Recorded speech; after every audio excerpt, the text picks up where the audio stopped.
A gente segue agora com a nossa mesa de debates sobre o registro compulsório do câncer, a importância da mensuração.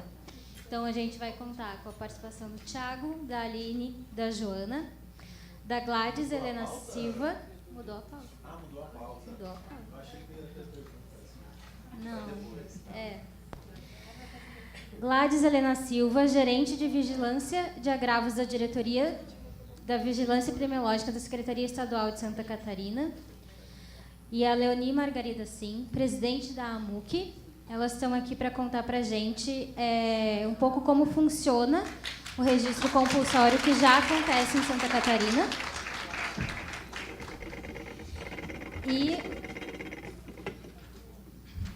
E a Joana vai contar um pouquinho de como também foi a mobilização que a Recomeçar fez para ser aprovado recentemente no Distrito Federal o início do registro compulsório do câncer. Então, a gente pode combinar 10 minutinhos para cada um, para a gente conseguir terminar. A ordem, a gente tem a Leoni no início, depois a Gladys. Quer pegar esse aqui? Esse aqui tá funcionando. Tá. Eu tenho uma apresentação, pode colocar?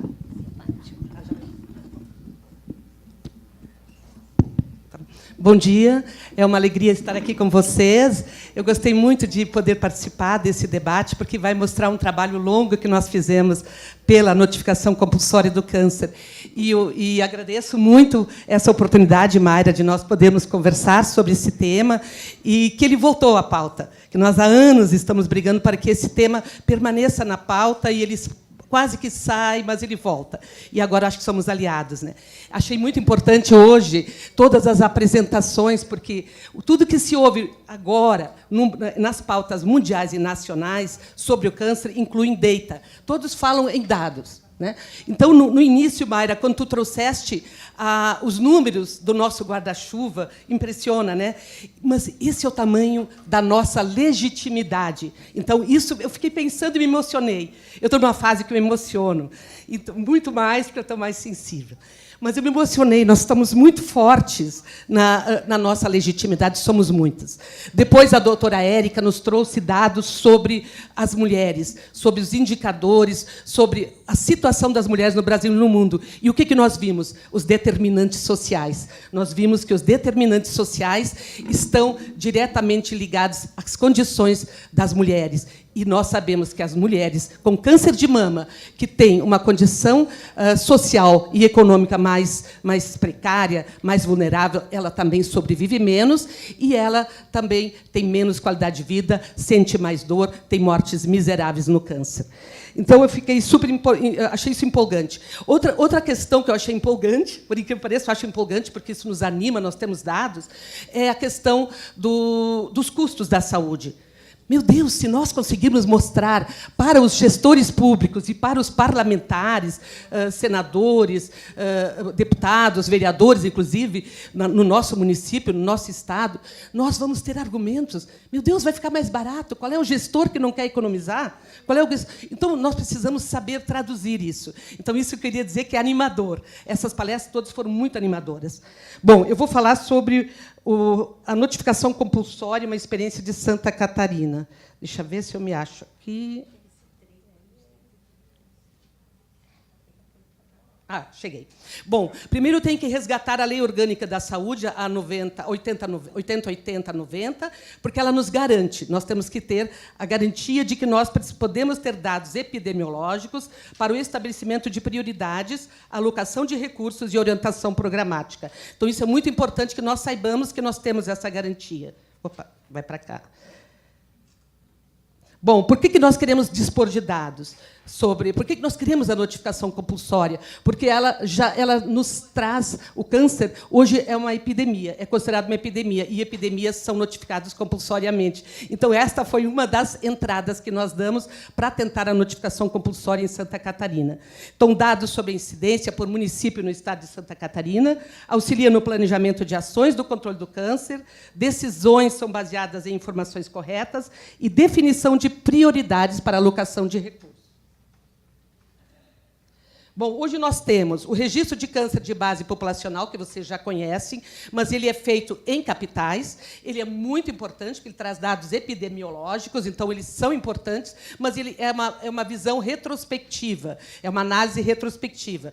Nós temos o RHC, que é o Registro Hospitalar de Câncer, que também nós temos problemas, em todos esses nós temos problemas de notificação, de atendimento, mas ele traz mais as questões da morte, os dados do hospital. E temos em Santa Catarina o Vigilantus Módulo Câncer. Ele coleta dados dos laudos de citopatologia e anatomopatologia. E é obrigatória ao Siscam de todo e qualquer caso de tumor maligno em cidadãos residentes em Santa Catarina. Então, nós temos esse sistema já desde 2009 em Santa Catarina. Nós temos o Siscam, que se propunha a resolver e até tornar desnecessária essa notificação. Mas, cada vez mais, nós vemos que nós precisamos ter dados obrigatórios para que as coisas aconteçam. Nós sabemos que, hoje, o Siscam deveria ser alimentado por laboratório de citopatologia e anatomia patológica, unidades fixas e móveis de radiologia com serviço de mamografia, nos serviços que realizam tratamento para câncer, nas modalidades de cirurgia, quimioterapia e radioterapia, e nas coordenações estaduais do Distrito Federal e municipais que acompanham as ações de controle do câncer. E isso não acontece. Então, nós sabemos que o Siscam não vai resolver a nossa situação. O Vigilantes Módulo Câncer, ele começou como Siscam e ele se tornou, dentro do Vigilantes, que é a notificação obrigatória do Estado de Santa Catarina, na DIV, na Vigilância Epidemiológica, ele se tornou um sistema Módulo Câncer. Isso a Gladys vai explicar depois por que mudamos o nome, porque ele se sobrepôs. Então, o que ele nos dá? O registro do câncer em tempo real, por município, morfologia por gênero e morfologia por faixa etária. Ele aparece assim na página da Secretaria Estadual de Saúde, né? Então, você pode escolher o tipo de dado estatístico que deseja pesquisar. Por exemplo, aqui nós temos um exemplo de casos de câncer por topografia e sexo nos municípios de Santa Catarina. Vou bem rápido. Aqui nós temos o câncer por idade dos maiores municípios de Santa Catarina. Aqui nós temos o câncer por faixa etária de todo o estado de Santa Catarina. Este é um exemplo de gráfico gerado no sistema que informa o número de casos de câncer dos maiores municípios de Santa Catarina. Aqui eu trago algumas ações de advocacy. Gente, isso foi um trabalho tão longo. Nós começamos em 2004, quando nós lançamos a Carta de Florianópolis, no nosso encontro da mulher mastectomizada. Eu acho que algumas mulheres aqui estiveram presentes, principalmente as jurássicas estiveram, né? Nós, as jurássicas. Bom, e nós vivemos... E, Mário, tu estavas no início desse encontro. Nesta foto, tu não apareces, porque nós tivemos uma palestra magna do saudoso Pinotti. E nós lançamos a carta no final do dia, porque ele fez a carta magra no final do dia. Então, ela não aparece, mas você também participou desse processo. A notificação, né, então, ela integra a lista da Carta de Florianópolis, em 2004, e, a partir daí, começamos a brigar por essa lei. Ela acabou sendo aprovada em 2004, a Lei 12.989, que criou o Siscam em Santa Catarina. Sua regulamentação, vejam só, aconteceu em 1º de dezembro de 2026. Então, nossas lutas são longas. Então, uma vez o Bob Chapman, da American Cancer Society, disse, advocacy leva tempo. Aprendam a celebrar. Então, de uma certa forma, hoje, nós estamos celebrando aqui. Celebrando estando juntos, mantendo a nossa energia, né? É isso que eu penso, e isso me deixa muito feliz, porque nós estamos aqui compartilhando e sabendo que é difícil. A fotógrafa estava sentada do meu lado, que eu não sei o nome, ela dizia, meu Deus, que horror, que demora. Mas, para nós, isso já é alguma coisa que já sabemos que é assim, nós não desistimos. Bom, aqui eu tenho uma carta da Edelice Salvati, ainda pedindo para o Ministério da Saúde a notificação compulsória em 2005. Tenho aqui... Aí, como é que nós fizemos? Nós fomos num deputado, o deputado pediu para o presidente da Assembleia para regulamentar a lei. Então, foi todo aquele trabalho que vocês já conhecem. Então, nós temos aqui algumas imagens, que algumas eu já perdi, porque são muitos anos de briga, né? Quando nós fomos na Assembleia para pedir a regulamentação, o que nós descobrimos? Quando nós pedimos a notificação, descobrimos que a lei já existia. descobrimos que, em 2003, um deputado de Santa Catarina, chamado Dentinho, havia feito um projeto de lei e tinha proposto um PL 232. Depois, descobrimos que ele apresentou o PL para os deputados. E a gente não sabia. Não tinha nem participado desse processo. A gente falava, mas não sabia que algum deputado já tinha feito. Então, tem coisas que acontecem assim, né? Mas aí ficou muito mais fácil. Nós começamos a pedir a regulamentação. Mesmo assim, levamos mais 5 anos. Quase 5 anos. Está aqui o decreto, eu não vou ler, claro, mas eu trouxe para ficar nos arquivos. Aqui, em 2009, a DIV, então, colocou que notificar é preciso. Estamos continuando com problemas atualmente, que é integrar os laboratórios da rede pública e privada no sistema e manter a equipe da DIV para efetivamente se dedicar ao monitoramento e aperfeiçoamento do sistema. Então, o que acontece? Nós temos o sistema, mas ele tem que ser alimentado. Nem todos os laboratórios querem alimentar. E o Estado não dá os recursos para manter a equipe trabalhando. Isso que é uma equipe que fez o sistema, que é diferente do Siscam. O Siscam, nós dependemos sempre de uma empresa externa. Nós temos uma equipe que desenvolveu com entusiasmo, paixão. Então, está acontecendo. E a gente precisa manter essa energia. Eu tenho aqui só algumas imagens da FEMAMA, que nós estamos dentro da campanha, no ano passado, esse ano, na Assembleia, fizemos todas as ações de advocacy, que vocês também fizeram. Aqui eu estou pedindo no governador, ele pediu para anotar na agenda dele, que nós precisávamos de mais dados. E aqui, em Maceió, esse ano, pedimos para a Secretaria do Estado de Santa Catarina para alocar recursos justamente para esse sistema. E eu digo para todos que eu vinha... Segunda-feira eu fiz químio e não era para fazer. A minha enfermeira não quis que eu fizesse. Ela disse, Leonito, precisa descansar. Teu sangue não está bom. Ah, eu vou tomar um granuloquine. Ah, tá. Mas Leonito não pode viajar. Ah, deixa eu viajar, é tão bom. Lá eu vou descansar. Aí ela disse, Leonito, tem que aprender a descansar. Então, eu trouxe essa frase. Se você cansar, aprenda a descansar, não a desistir.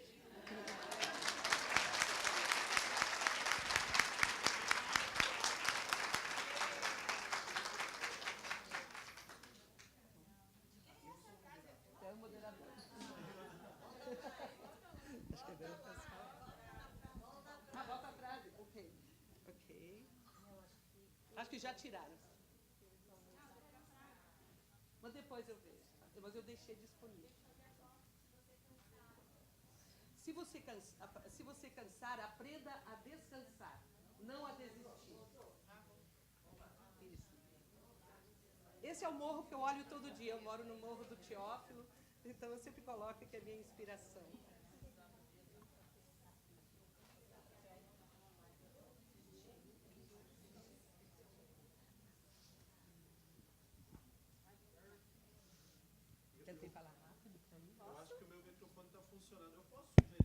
Já vai tocando isso, eu estou tão bem aqui como espectador, né? Pode seguir. Aí na moderação, só depois no debate, eu tento ajudar alguma coisa. Pode ser? Pode. Tá melhor assim, eu acho que... Podemos? Então, bom dia, quase boa tarde a todos e a todas. É uma satisfação imensa e eu agradeço a oportunidade, à FEMAMA e à minha amiga e companheira de luta, a Leoni. Quando ela me convidou, eu logo topei. Claro, tive que passar pelo trâmite burocrático de pedir as autorizações, mas nem sabia direito o que era e já topei, porque era um convite dela e eu sabia que, com certeza, era algo importante, só que eu não tinha dimensão de quão importante. Quando eu cheguei aqui, me deparei com essas pessoas maravilhosas, com as suas histórias de vida, de superação, me deu um pouquinho de medo, porque é um desafio enorme, né? Eu estou representando o poder público, então a Secretaria de Estado da Saúde de Santa Catarina, a Diretoria de Vigilância Epidemiológica, para falar um pouco sobre esse nosso sistema, né, e o módulo câncer, que, como vocês já viram, que a Leoni fez a contextualização, como foi batalhado para a gente tê-lo e como ainda é uma batalha quase que diária para a gente mantê-lo com qualidade. Então, vamos lá. Deixa eu ver se eu me entendo aqui com essa tecnologia. Parece que sim. Eu só vou citar alguns marcos legais que a Leoni já citou, que fora a lei, né? Só para ver a trajetória, né? Desde 2004, toda essa luta, e em 2009, que foi criado esse sistema. Na verdade, o sistema Vigilantus ele já existia com outras finalidades, né? Então, é um sistema, como a Leoni falou, é uma tecnologia criada lá na diretoria, porque nós temos uma equipe de TI, que é através da FAPEU, que é um financiamento, né, da secretaria. Então, temos ainda, né, o Alan, que foi o idealizador, né, da programação, não está mais conosco, né, porque eles também migram para oportunidades melhores, né, na área de TI, mas foi uma conquista, porque a gente tinha que dar uma resposta para a lei regulamentada.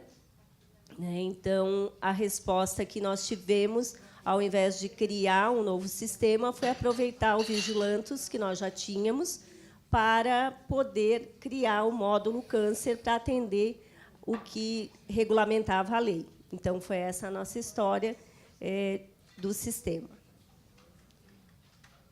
Então, o sistema Vigilantus Módulo Câncer ele é um sistema, como a gente já disse, de notificação e informação sobre o câncer no estado de Santa Catarina. Ele é online, tá? Então ele está disponível na homepage da Diretoria de Vigilância Epidemiológica, no endereço www.div.sc.gov.br. Ali eu sinalizei com vermelho, né, onde é que está o link dele. Ele, como eu disse, ele serve para outras, ele tem outros módulos, tá? Então, o acesso dele, ele tem um acesso mediante login e senha, conforme o perfil do usuário. Então, tem o perfil institucional, que é, no nosso caso, do Estado, e o perfil dos laboratórios, esse somente com login e senha, e cada perfil dá acesso a determinadas informações. Sempre, claro, com a questão da confidencialidade, né, e do sigilo, que é exigido, no caso, de quando a gente tem dados de pessoas, né? Então, esse é o perfil institucional que eu acesso com meu login e senha, e tem todas essas abas, né, onde a gente consegue ver os laboratórios que não... É uma forma de monitoramento, né? O módulo de acompanhamento para quem não, os laboratórios que não estão notificando. As notificações negativas foi uma aba que foi criada há pouco tempo, porque tinha alguns laboratórios que alegavam, principalmente aqueles que fazem mais citologia, que eles não tinham muitos casos, e tinha mês que eles não tinham casos nenhuns. Só que daí o que acontecia? Eles não notificavam e acabavam sendo vistos como não notificantes, mas, na verdade, eles não tinham nenhum caso positivo, né, de neoplasia. Então, a gente criou essa aba. O relatório por laboratório, que também permite monitorar. Um relatório em Excel, para a gente poder trabalhar melhor com esse dado de uma forma mais fácil. Né. Uma lista de exportação é porque os laboratórios eles têm duas opções. Ou eles digitam caso a caso, ou eles migram o seu banco de dados para o nosso sistema, né, de forma online. E ali os indicadores, é aquilo que a Leoni falou, que está disponível ao público, são os gráficos, totais por idade, topografia, morfologia, por grupo e por municípios. Esse é o perfil dos laboratórios, né? A gente printou as páginas, então esse é o que os laboratórios têm acesso, onde eles podem fazer a notificação negativa, notificar os novos casos, importar arquivos, ter os relatórios deles, né, dos casos notificados, e também acesso aos indicadores. Essa é a forma como eles digitam, caso a caso, se eles optarem. Né? Então, a gente tem algumas limitações aqui, né, porque cada laboratório tem um tipo de laudo, cada laboratório tem algumas informações, outras não, e isso, às vezes, prejudica para a gente fazer análise, principalmente de duplicidade e outras informações. Então, é uma das limitações que o nosso sistema tem. O perfil dos laboratórios também eles podem inserir, né, a notificação negativa ou importar os casos online. para evitar de digitar, porque tem laboratórios que têm muitos laudos, né? Então ficaria bem complicado e inviável para eles notificarem caso a caso. Então foi criada essa alternativa.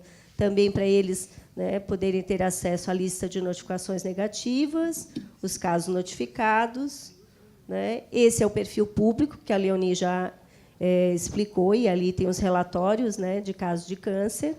É importante a gente ressaltar que assim nós temos casos notificados pelos laboratórios, mas, mesmo que a gente veja aqueles dados que a Leonie apresentou, que a gente faça uma leitura crítica desses dados, e é uma das limitações que a gente tem, como nem todos os laboratórios notificam como deveriam, então aqueles casos acabam tendo um viés de interpretação. Então é importante, às vezes aparece uma cidade que tem um número alto de casos notificados, não significa que aquela cidade tenha a incidência maior.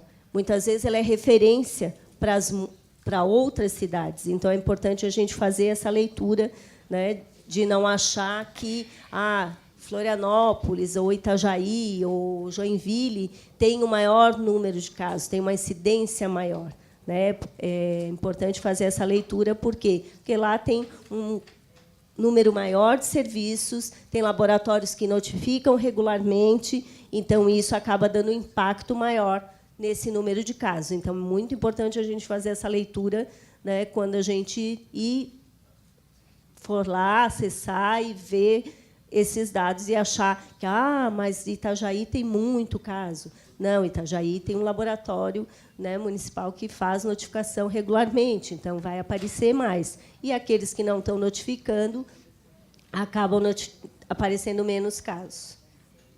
Então, quais são os nossos fatores facilitadores, né, que a gente, nessa construção, eu não sou da época de 2004, eu não participei dessa luta, eu fui apresentada por essa luta pela Leonie, a partir do nosso contato, né, então, fui contagiada, né, sou da saúde pública, defensora do SUS, né, uma saúde pública de qualidade, com qualidade.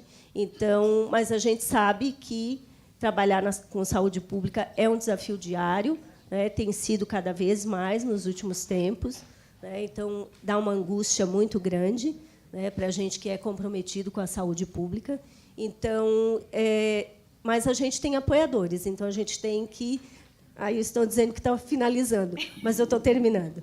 Os trabalhos integrados com as vigilâncias epidemiológicas e sanitárias municipais e regionais, porque a gente não dá conta de fiscalizar tudo, apesar de tentar monitorar. Então, a gente precisa. E da sanitária, porque a sanitária ela tem um poder que a epidemiológica não tem, que é de notificar e multar, né, os laboratórios que não notificam.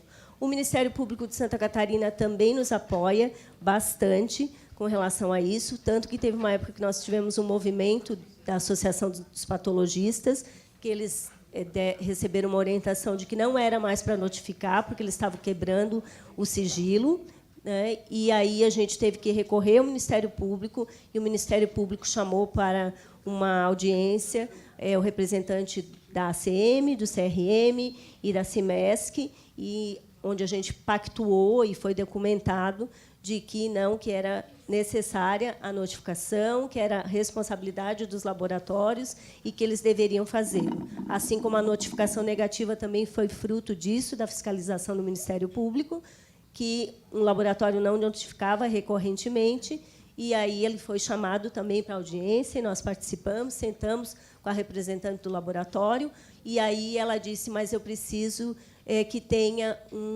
uma modalidade de eu dizer que eu não tive caso. Então, foi criada a notificação negativa, a partir de uma necessidade do laboratório. O apoio da MUC, obviamente, né, que está sempre nos impulsionando e dizendo, não, continuem, é importante, enfim, né, não desistam, né, aprendam a descansar, não a desistir. Essa frase foi muito para nós. Quais são os nossos desafios? Garantir que todos os laboratórios realizem a notificação, e isso ainda não acontece. A gente tem bastante dificuldade, às vezes, de fazer com que isso aconteça, assim como as outras notificações, né, compulsórias, isso não é só com câncer.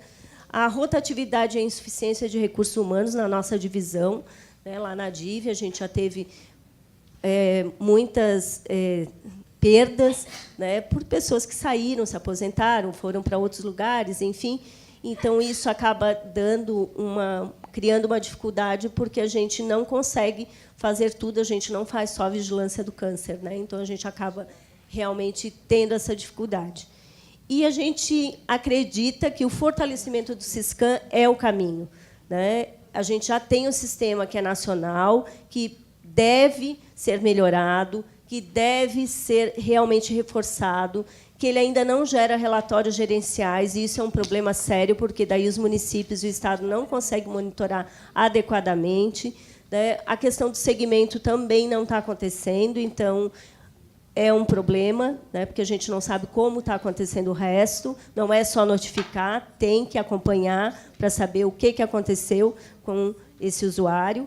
E a gente acredita que, se fortalecer o Siscam, se der realmente suporte para o que ele se propôs e ampliar também para outros tipos de câncer, não só de colo e de mama, a gente acredita que daí não precisa ter o módulo câncer do Vigilantos, né? Parece incoerente, né? Eu tenho que estar, em vez de defender o nosso produto, eu estou defendendo o Siscam, mas é uma questão de coerência. Eu acredito que um sistema nacional fortalecido, consistente, robusto, que atenda a todos, é muito mais interessante, vai dar muito mais respostas do que um sistema estadual que ainda tem bastante dificuldades como o nosso. Então, fica aqui, né, o pedido para o Ministério para que realmente invista no Siscam, nessa tecnologia, para que ele melhore. Então, eu agradeço imensamente a oportunidade e estou disponível para as perguntas. Muito obrigada.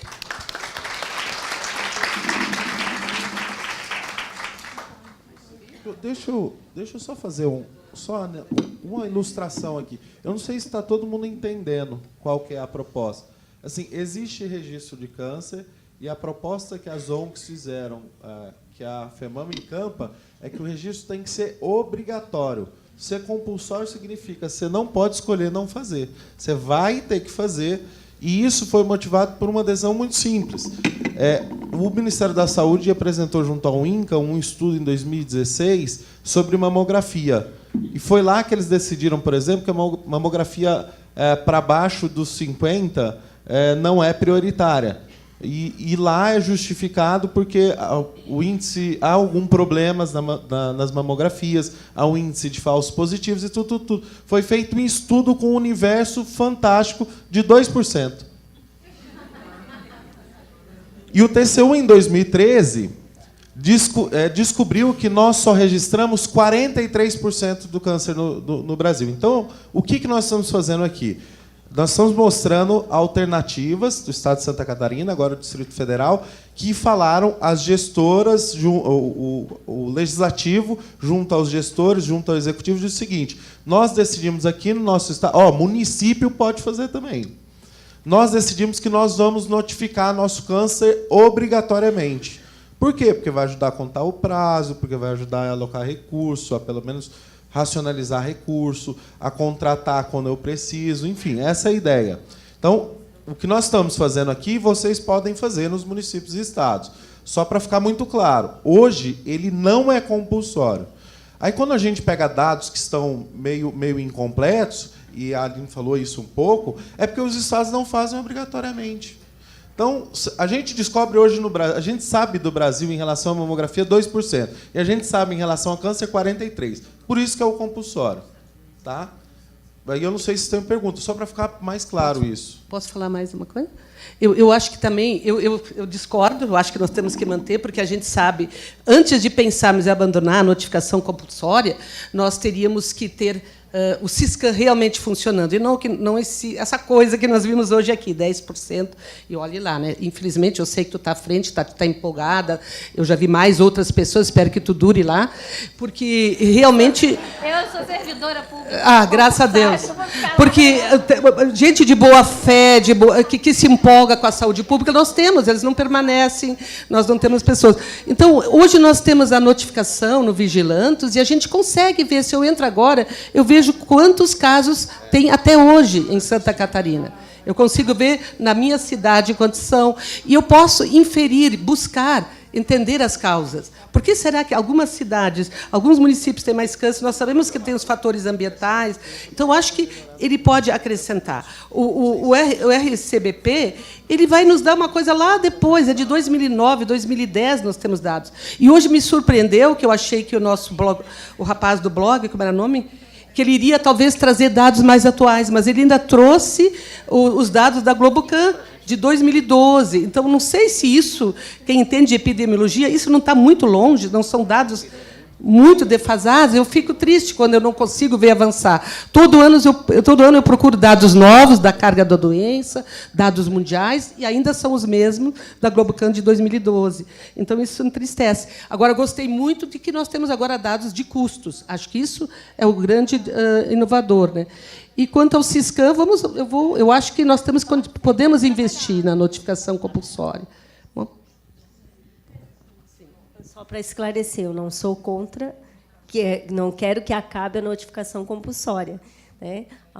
Que o meu desejo, a nossa imagem, objetivo, vamos dizer assim, é que o Siscam realmente dê a resposta que a gente precise, para que realmente tenha uma notificação, tenha uma legislação federal da notificação compulsória do câncer, que a gente consiga ter números, né, informações e dados mais confiáveis do que nós temos hoje, porque, com certeza, hoje, cada fonte de informação, como citou a Leoni, se tu vai no RCBP, é um número, se tu vai no RHC, é outro, se tu vai no nosso módulo, né, câncer do Vigilantes, é outro, as estimativas do INCA mostram uma realidade que os números não refletem, justamente por essa dificuldade de a gente ter um sistema robusto, único, que seja realmente alimentado. Hoje, pelo que eu sei lá de Santa Catarina, né, do registro da equipe que trabalha com o Siscam, os laboratórios estão alimentando regularmente a parte que diz respeito à questão de faturamento, ou seja, se eles não colocarem lá no Siscam, eles não recebem o recurso, né? Tanto que a parte de segmento, que deveria ser, né, da contrapartida dos serviços de saúde, não está sendo alimentado porque ela não está linkada a recursos, e também a gente sabe que o pessoal da ponta, né, que a gente diz, o que está na linha de frente, tem muita dificuldade porque eles fazem muita coisa, né? E os municípios também estão sobrecarregados com várias ações que eles têm que dar conta. Então, só para clarear isso e dizer que é importante a gente ter uma informação com mais qualidade, né, para a gente, inclusive, planejar melhor. Obrigada, Gladys. Olá, gente. Agora eu vou falar sobre o registro compulsório do câncer. Estou com uma apresentaçãozinha aqui breve para passar para vocês. Essa é minha, né, dela não. Ah, é.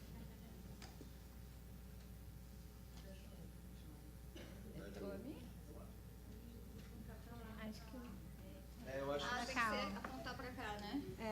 Fica aqui no centro, então pronto. Foi, gente? É que demora um pouquinho, tem que apertar. Mas tem que apertar aí para começar? Tá colocando não, eu tô botando ainda. Foi. Ixi, foi demais. Bom, meu nome é Joana Jecker novamente, né? Fundadora e presidente da Recomeçar. Uma satisfação estar aqui no evento da FEMAMA.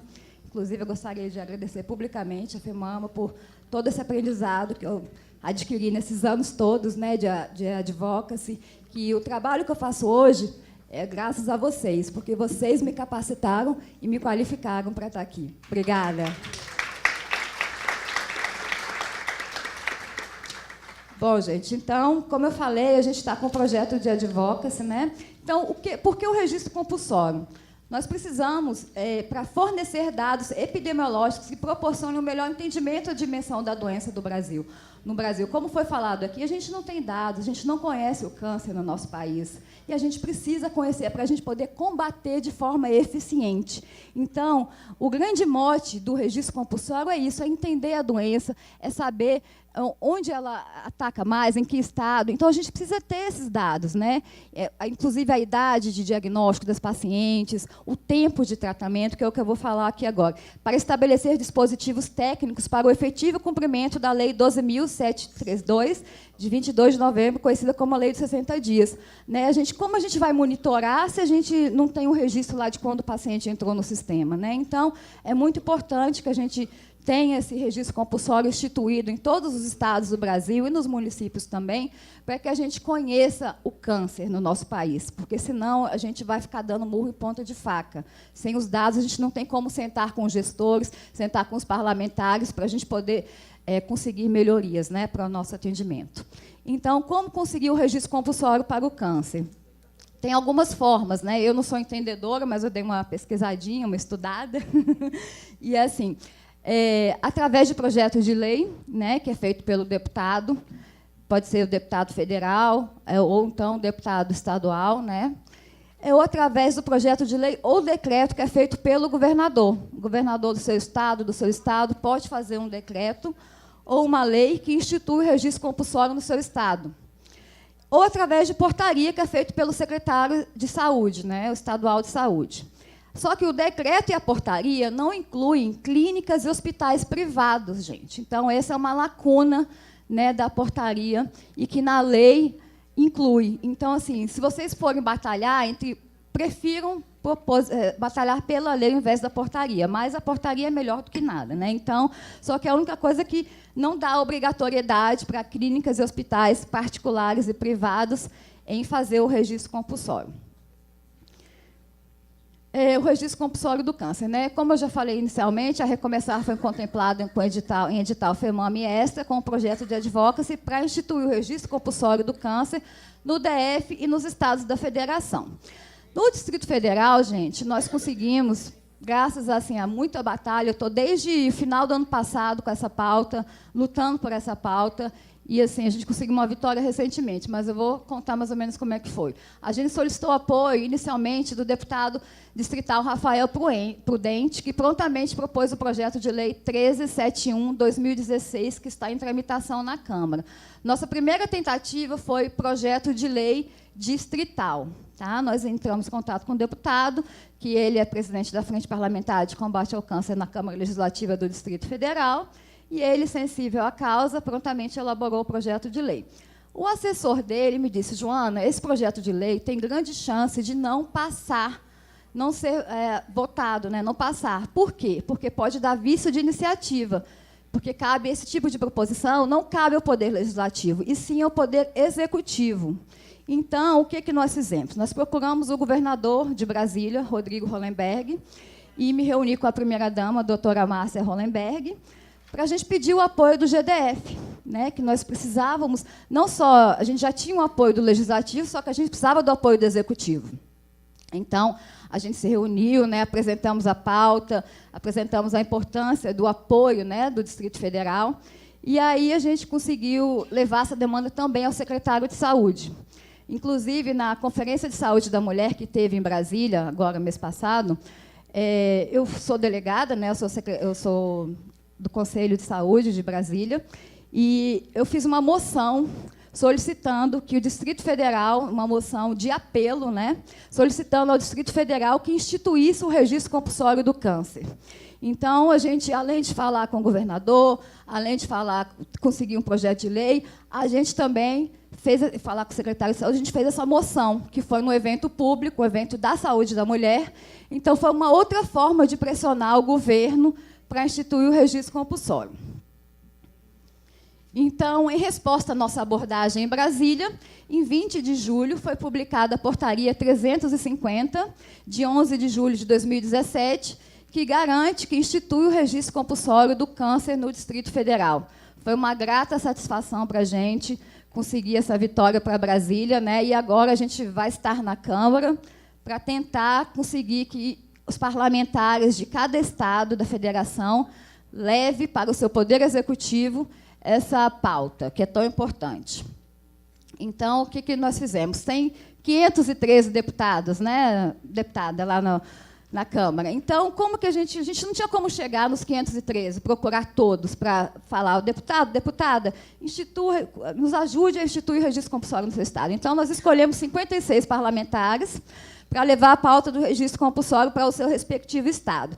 E a gente se baseou em algum critério, né, porque a gente tinha que fazer uma escolha de alguns deputados, e, para isso, nós tivemos critérios. O primeiro critério que eu utilizei é ser deputado ou deputada do mesmo partido do governo local ou da base aliada, porque, como ele tem que levar essa proposta para o Poder Executivo, é mais fácil que esse parlamentar consiga se ele tiver uma boa interlocução com o governo, né? Se ele for ou do mesmo partido ou da base aliada do governo. E ser mulher, né, deputada Carmen Zanotto, as mulheres, as parlamentares mulheres, principalmente a senhora, muito atuante na Câmara, e a gente procurou, então, escolher parlamentares mulheres e que sejam membros de comissões da mulher na Casa. E uma outra forma de critério é o número de legislações exercidas, porque a gente sabe que o parlamentar que já está há muitos anos sendo parlamentar, ele já tem uma influência maior no Estado, ele já tem conhecimento maior no Estado, então a gente teve também esse critério. E número de comissões que participa, né? Quanto maior o número de comissões, também foi um crivo que a gente utilizou. E a profissão na área de saúde, né? A gente sabe, nossa querida doutora Carmen é enfermeira, tem muitos parlamentares que são médicos, assistentes sociais. Então, a gente pesquisou a vida de cada parlamentar para poder ver qual parlamentar teria a maior chance de nos apoiar e de conseguir instituir o registro compulsório no seu Estado. Então, a gente tem que ter uma estratégia, né, gente? Tudo na vida. Então, nós criamos essa estratégia e nós já começamos a interlocução com alguns parlamentares de alguns estados. Inclusive, já alguns parlamentares já se manifestaram que desejosos de fazer um projeto de lei federal, deputada, que institua o registro compulsório, né, apesar desse vício de iniciativa, mas, enfim, alguns já manifestaram vontade nessa interlocução que nós fizemos. E aí, agora, em breve, a gente vai continuar com mais parlamentares, né, envolvidos na causa. Inclusive, deputada, eu falei com a sua assessora, a Belisiane, para a gente apresentar essa pauta. O seu Estado já tem um registro compulsório, mas a senhora, como presidente da frente, pode nos ajudar a fortalecer essa pauta nos outros estados. Então, a gente vai precisar muito da sua ajuda para a gente conseguir levar essa pauta para os outros estados e tornar isso uma realidade. Muito obrigada a todos. Bom dia.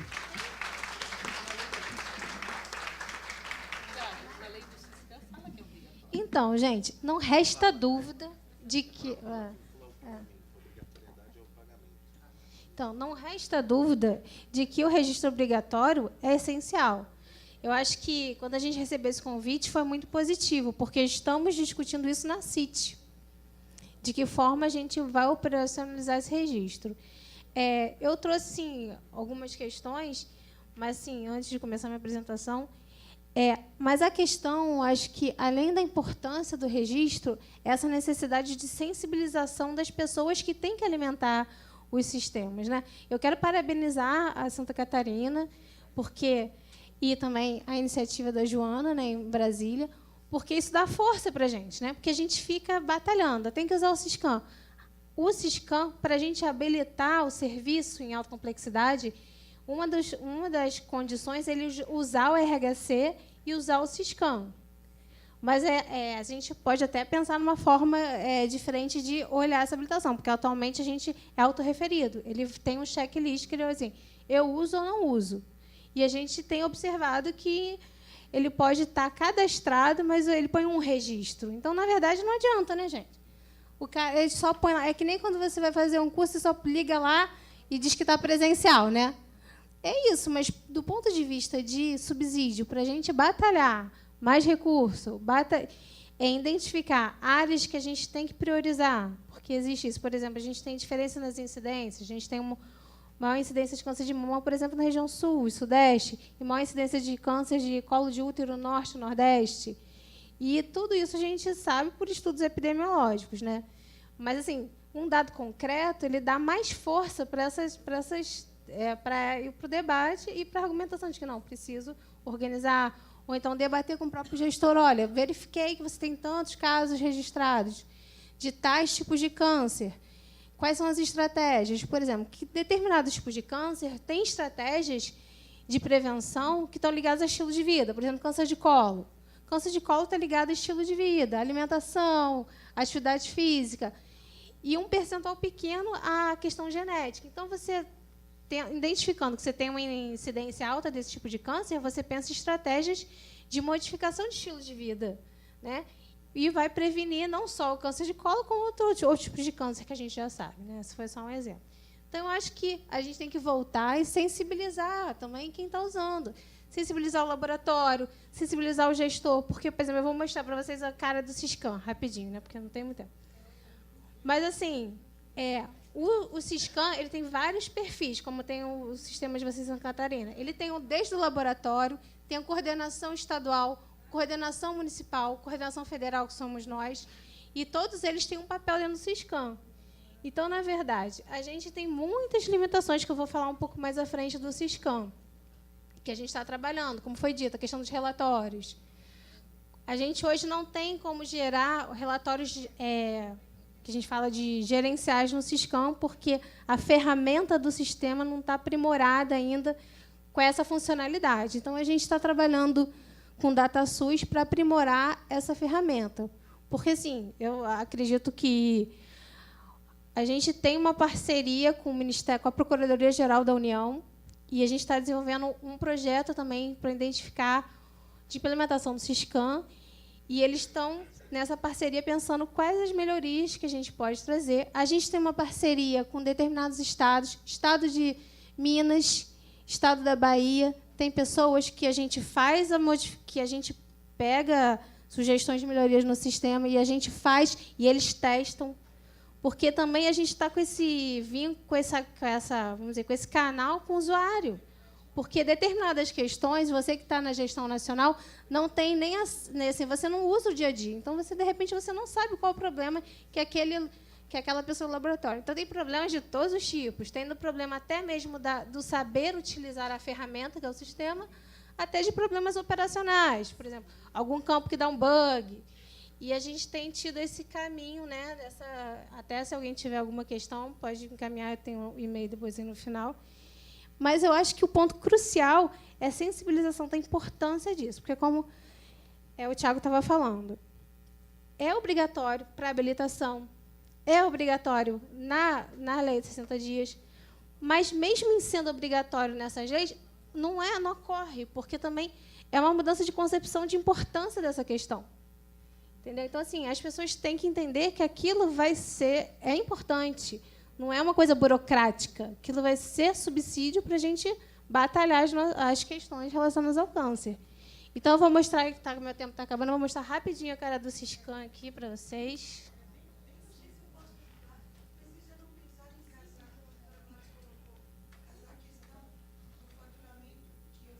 Uhum.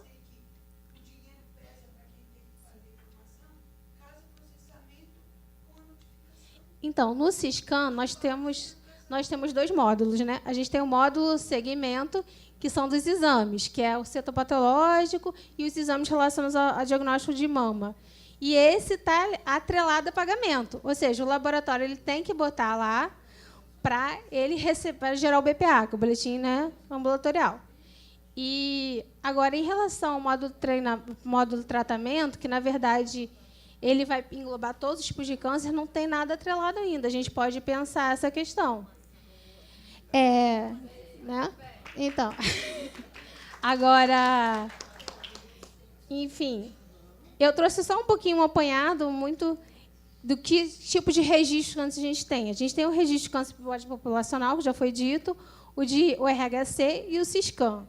O RHC e o Siscam têm naturezas diferentes. Por exemplo, o Siscam, do ponto de vista do tratamento, ele só vê o primeiro tratamento dessa mulher. Então, se a anuidade ela for fazer uma químio, uma cirurgia, uma rádio, a gente tem aquela fotografia daquele momento.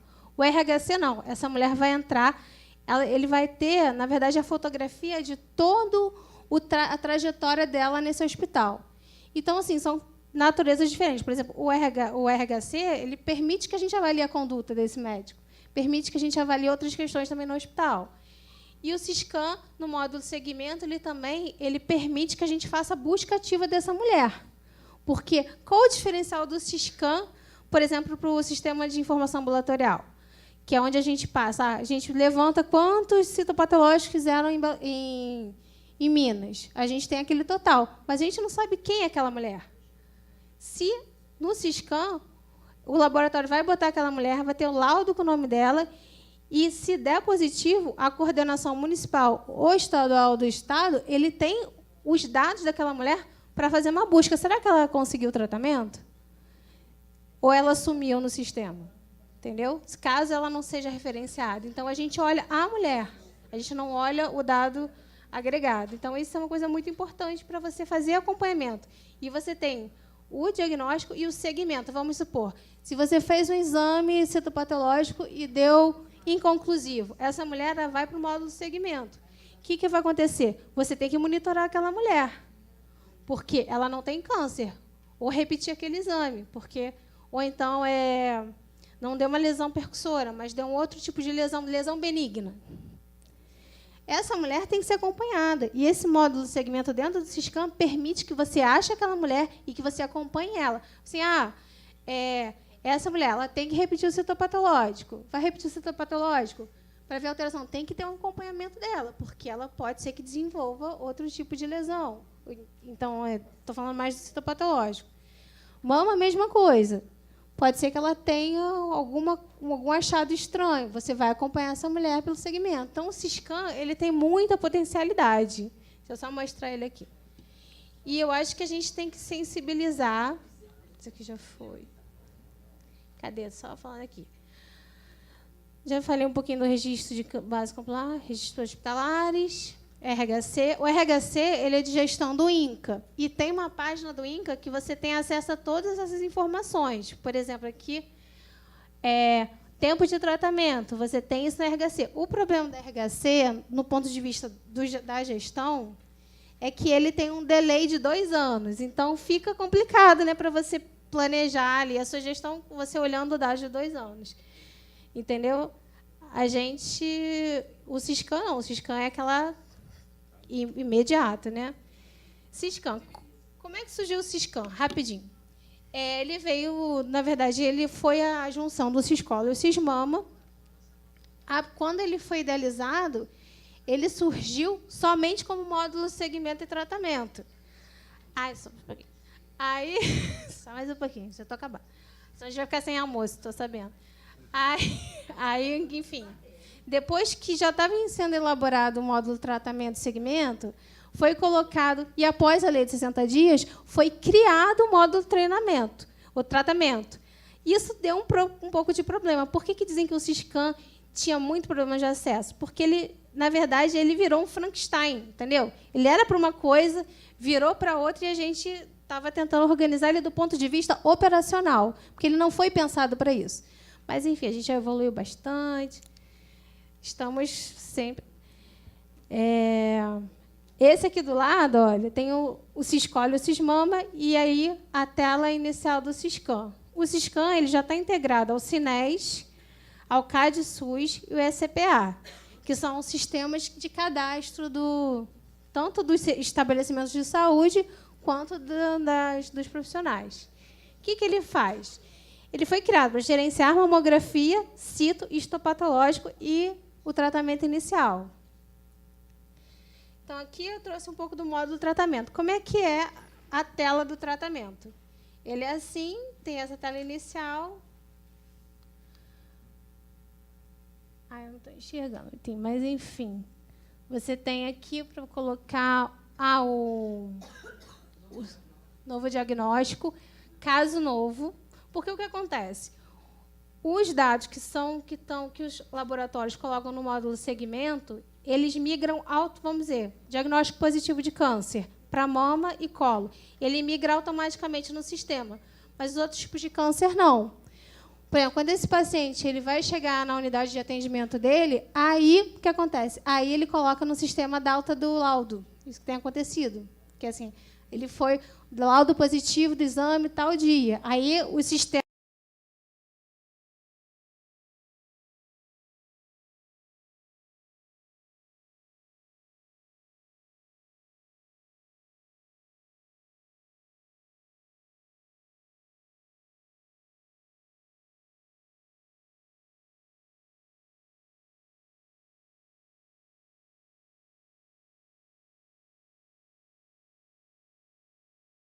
ela só vai entrar início de tratamento quando ela chegar no serviço e colocar ali a data de primeiro tratamento. Então, muitas vezes a gente tem isso no sistema. A gente tem vários diagnósticos positivos e depois tudo em branco, porque a gente não sabe se a unidade que essa mulher foi atendida não preencheu o Siscam com aquela data, ou se, de fato, ela ficou sem tratamento. A gente não tem como saber isso atualmente. Gente, então, assim, eu vou ter que passar. Olha só, eu acho que a gente já deu para perceber que vocês teriam, na teoria, ficou bem, né? Teriam, na teoria, tudo para nos informar o que está acontecendo. Só que, na prática, nós não temos. Eu estou falando contigo, Aline. Não, eu sei, desculpa, eu estou aqui passando aqui só porque não botei. A minha preocupação é que a gente está sempre falando no futuro, de uma coisa que é passado. Porque essa portaria, eu acho que ela foi feita nos últimos 5 minutos de terminar o prazo. Vocês lembram que eu sempre digo, eu vou lembrá-las, quem sabe, a portaria que fala sobre a Política Nacional de Câncer é um primor, é uma bíblia, eu sempre digo, tá? De tão bem feita que está. Só que, de novo, ela fala em equipe multiprofissional, ela é moderna, só que não funciona. Aí, no meio, encaixaram o Pronon, na mesma época, só que o Pronon é só para poucos, principalmente para hospitais e tal. E aqui eu quero saber quem é que teve Pronon daqui. Quem já foi agraciado com uma bolsa de Pronon aqui? Não, né? Quer dizer, ela não é para o terceiro setor, ela é para o setor que já é do governo, que são os hospitais. Não funciona, então, porque nos tiraram todo o apoio que nós tínhamos local, das empresas locais, foi tudo para o Pronon federal e o dinheiro não voltou. Cortou a nossa verba local de apoio ao terceiro setor. Olha o problema. Terceira coisa, Siscam, não funciona para ajudar. Porque a principal coisa do Siscam era poder acompanhar o paciente. Não é só ter número de registro. Isso, ok, a gente precisa. Mas o problema é acompanhar no sistema para ver se essa paciente está ou não. Só que o sistema não se comunica. Quem faz o diagnóstico de colocar lá que é suspeito ou mesmo positivo, não se acompanha o resto, porque ela muda até, às vezes, de cidade. Então, assim, eu vou te propor uma coisa, Aline, eu tenho certeza que eu estou falando em nome de todo mundo, a gente gostou muito de ti. Obrigada. Né? Em primeiro lugar, é uma pessoa que está aqui se disponibilizando a colaborar com a gente, e a gente tem muitos jeitos de colaborar contigo. Acredita no que eu estou falando. Só que a gente não tem uma interlocução com o Ministério da Saúde como a gente precisa. A gente é sempre visto como um opositor, um inquisitor, e isso nos incomoda muito. Porque até agora, com raras exceções, foram poucas pessoas que sentaram aí no teu lugar, que é de honra, tá? Porque não é todo mundo que é convidado, e o Ministério sempre a gente tentou trazer, e já vem com uma posição defensiva e se explicando. Nós não queremos saber de explicação, chega de explicação. Nós queremos saber como é que a gente vai mover disso para outro patamar e outro patamar. Então, eu acho que valeria muito a pena, como nós temos o Tiago ali, que foi super elogiado agora, temos a Joana lá em Brasília, foi super elogiado, que são pessoas que compõem, que ajudam até texto, que ajudam. Vamos trabalhar juntos, gente. Sabe, o Ministério precisa, pelo menos o ministro já disse, a gente precisa de vocês. Claro que daí ele chama o SAS e o SAS só se defende, só manda um monte de número, e esses números não nos convencem mais. Não adianta. A gente vê que não funciona. Mas a ideia está lá. Vocês têm tudo. Eu acho que vocês não deviam pedir apoio, colaboração com pessoas da informática. Procurem o imposto de renda. Esses caras sabem tudo. Eles nos... Se existe CPF de pessoa pobre também. Não tem que inventar um novo registro, um novo número de SUS. CPF, meu. Então, assim, ó, pega umas dicas. A Receita Federal é exemplo mundial de como seguir o indivíduo.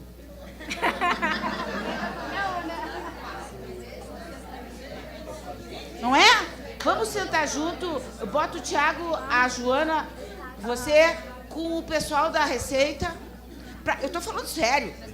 Para a gente entender como é que a gente segue alguém. Porque lá no hospital que eu trabalho, lá onde eu voluntario, no IMAME, na FEMAMA, a gente está procurando... E quantas vezes a gente está defendendo a coisa dos navegadores? Sabe? Nós queremos, como terceiro setor, ajudar o primeiro setor a navegar os pacientes no sistema. Mas seria muito importante nós termos, via CPF, uma navegação. E CPF não é, hoje em dia, mais uma coisa pessoal. Ela está disponível. Ela é disponível. Então, assim, ó, tem ideias, querida. Vamos trabalhar junto? Então, estamos à disposição. A gente pode firmar esse diálogo. E eu acho que a questão é essa. A gente também está nessa perspectiva de tentar resolver junto, né? Porque os problemas são complexos e a gente, quanto mais cabeças pensarem, mais fácil a gente consegue sugestões. Essa questão do CPF é da Receita. Entendeu? Porque hoje a chave no Siscam é o CAD único, que é o número do SUS, né? E a gente também está com uma proposta nessa linha da registro de compulsão, que até a Joana falou, que foi a questão dos consultórios e instituições privadas. A gente quer incluir, né, em alguma portaria, alguma coisa, também a obrigatoriedade desse setor privado comunicar, porque a gente tem uma certa dificuldade com a ANS, quando a gente busca dados que não atendem muito ao que a gente precisa, né? Que eles têm, cada sistema, cada plano de saúde tem um sistema e eles não têm consolidadas essas informações. Então, a gente, na verdade, pensa em fazer diretamente. Por exemplo, a gente tem hoje no Brasil, não sei se, eu acho que alguns de vocês já devem conhecer as carretas do SENAC, a iniciativa. Então, assim, hoje em dia tem esse trabalho, né? E a gente está, só que eles fazem os exames, e sim, e eles não colocam esses exames no Siscam porque não tem um perfil. Então a gente está trabalhando esse perfil diferenciado. Estou pegando o caso do SENAC só para, né, tipo, como exemplo. E assim a gente pensa em perfis diferenciados também para o setor privado. Você vai no consultório do seu... Aline. Ai. Aline. Opa. Eu me pergunto assim, vocês têm muitas intenções de fazer algumas melhorias no sistema, mas me parece que vocês são reféns de uma empresa de fora. Se vocês tivessem uma equipe de vocês ali, vocês poderiam trabalhar continuamente no aperfeiçoamento. Na medida que cada solução depende de uma empresa de fora, depende de recurso, depende de financiamento, e aí as coisas vão se perdendo. Ou vocês são donos do sistema? Na verdade, o sistema está dentro do DataSUS, só que essa questão, vamos dizer, operacional do sistema, o DataSUS contrata uma empresa que faz essa evolução, né? Pois é, e daí depende de recurso, depende da boa vontade. Então, por isso que eu acho que a gente não consegue avançar, porque a alma do serviço público está dentro. Se é feito por nós, pelos funcionários públicos, como é hoje na saúde, a gente conhece todos que são efetivos, eles têm a alma. então eles vão se interessar. Agora vai depender de outros. Esse acho que é um grande entrave. Deixa... já acabou o tempo, eu só preciso esclarecer um negócio muito rápido. Foi dito a Joana, e a gente até tinha debatido isso, um possível vício de iniciativa de vocês, estados ou municípios via Câmara Municipal, apresentarem projeto de lei. Não é bem verdade essa história. Por quê? Nós não estamos dizendo como o registro vai acontecer. Quem diz isso é o secretário estadual de saúde, o prefeito via decreto e tal. O que nós estamos dizendo via legislativa, e a proposição legislativa tem competência de determinação, ela pode determinar o que tem que acontecer, é que o registro vai ser obrigatório. Essa é a ideia de projeto de lei. Se vocês hoje quiserem, se vocês saírem de São Paulo, chegarem lá no estado de vocês e falam, eu quero que o meu estado tenha registro compulsório, há sim possibilidade constitucional de se fazer via lei, tá? Via autorização legal dada pela... Há a possibilidade de portaria, há a possibilidade de decreto. Qual o problema? Sai o governador, sai o prefeito, aí acabou, porque o outro não concorda. Aí nós ficaríamos reféns dessa situação. Imediatamente dá para aplicar? Dá para aplicar. Tem uma questão muito importante. O Ministério da Saúde não tem competência, porque o sistema foi pensado de forma descentralizada, tem as autonomias administrativas concedidas aos outros entes federados, que são estados e municípios. O Ministério da Saúde teria dificuldade de obrigar o gestor a fazer. O que ele pode fazer e faz é dizer, se você não fizer, eu não pago. E aí a sugestão da deputada Carmen. E aí, deputado, eu acho que a gente até pode incluir isso na nossa proposta. A deputada Carmen é autora da lei dos 60 dias, é autora da lei dos 30 dias, agora ela pode ser autora do registro compulsório também. Não tem problema. Porque vinculando, aí eu acho que a gente teria dificuldade de dizer como vai funcionar, mas dizer que o sistema é obrigatório e está vinculado ao pagamento. Você vê, a lei 8.080, ela determina o que tem que fazer. E diz, e o Ministério, como é uma lei federal, e o Ministério vai dispor como vai acontecer. O que nós estamos dizendo aqui é que nós queremos que tem que ser compulsório. O Ministério da Saúde está nos dizendo que é um problema, porque ele não consegue obrigar o gestor a fazer. Ao funcionário, às vezes, preencher o sistema, né? Então, isso parte da gente aqui, é uma tarefa que nós podemos assumir. Tem uma questão, quem acha que tem que aplicar recurso para criar um grande sistema como foi Santa Catarina, ele pode usar o Siscam. É fácil, a coisa está lá, é só usar. O Siscam é muito bom até. A gente até não entende porque que o gestor não faz. Tá? Então, só uma explicação.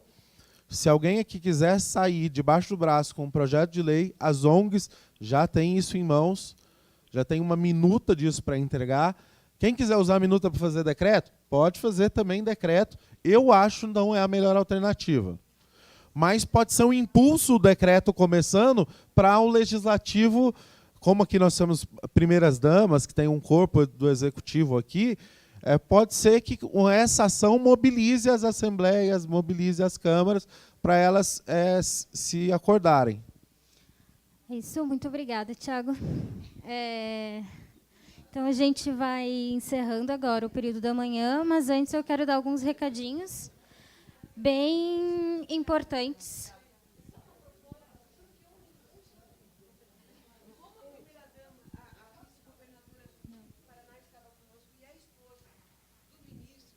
Se no final do evento, doutora Mayra, pudesse sair um ofício da FEMAMA com o coletivo, porque até tramitar na casa, o Tiago já tinha trazido essa demanda para nós, mas lá as coisas demoram para tramitar.